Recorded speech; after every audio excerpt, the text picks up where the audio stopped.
and melts the picture from their sight away. Yet shall they dream of it until the day when shall those children by their mother's side. Jisa Jose എഴുതിയ blueberries എന്ന പുസ്തകത്തിൻ്റെ ഒരു review ആയിട്ടാണ് ഞാനിന്ന് ഇവിടെ വന്നിരിക്കുന്നത്. മാതൃഭൂമി ബുക്സാണ് ഇത് പബ്ലിഷ് ചെയ്തിരിക്കുന്നത്. കഥ നടക്കുന്നത് പ്രശസ്തമായ ബ്ലൂബെറി ബേക്കറിയിൽ നിന്നാണ്. ഡിസൈനർ കേക്കുകൾ കൊണ്ട് പ്രശസ്തമായ ആ ബേക്കറിയിലെ റിസപ്ഷനിസ്റ്റാണ് സ്റ്റെല്ല. ഒരു ദിവസം അവൾക്കൊരു പുനഃസമാഗമത്തിൻ്റെ ആഘോഷത്തിനായി ഒരു കേക്ക് ഓർഡർ വരുന്നു. കേക്കിൽ എഴുതാൻ പറഞ്ഞിരിക്കുന്ന വരികളോ വളരെ അസാധാരണമായവയാണ്.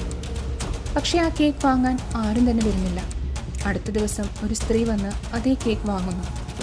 പിന്നീട് സ്റ്റെല്ല അറിയുന്നത് ആ സ്ത്രീ അതേ ദിവസം തന്നെ കൊല്ലപ്പെട്ടു എന്ന സത്യമാണ്. ഈ സംഭവത്തോടു കൂടി കഥ ഒരു മിസ്റ്ററിയായി മാറുന്നു. സ്റ്റെല്ലയും അവരുടെ 2 സുഹൃത്തുക്കളും ചേർന്ന് ആ മരണത്തിന് പിന്നിലെ കാരണവും കേക്കിൽ എഴുതിയിരിക്കുന്ന അതിഭിന്നമായ വരികളുടെ അർത്ഥവും അന്വേഷിക്കാൻ തുടങ്ങുന്നു. ഒരു സ്ലോ പേസ് കഥയാണ് ബ്ലൂബെറീസ്. വളരെ സബ്റ്റിലായിട്ടാണ് മിസ്റ്ററി അൺഫോൾഡ് ചെയ്യുന്നത്. വലിയ ട്വിസ്റ്റുകൾ പ്രതീക്ഷിക്കുന്നവർക്ക് ഇതല്പം മന്ദമായി തോന്നാം. ബ്ലൂബെറീസ് ഒരു വലിയ ക്രൈം സ്റ്റോറി ആവാൻ ശ്രമിക്കുന്നില്ല. പകരം വളരെ സാവധാനത്തിൽ മുന്നേറുന്ന ചിന്തകളിലൂടെ കഥ പറയുന്ന ഒരു ഇൻവെസ്റ്റിഗേഷൻ സ്റ്റോറിയാണെന്ന് പറയാം.